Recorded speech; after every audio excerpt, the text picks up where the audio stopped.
Objective: deduce how resistance changes in a current voltage graph with a decreasing gradient.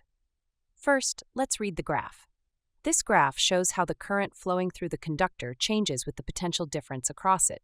To make the explanation simpler, I will use the term I for current, V for potential difference, and R for resistance.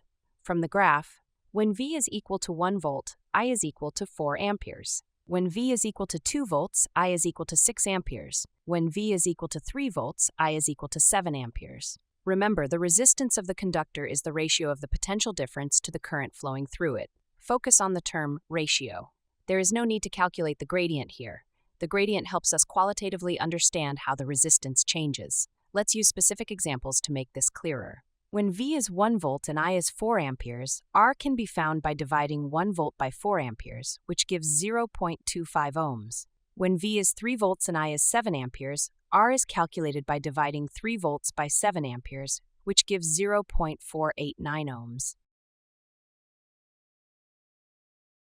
To summarize, when V is 1 volt, R is 0.25 ohms.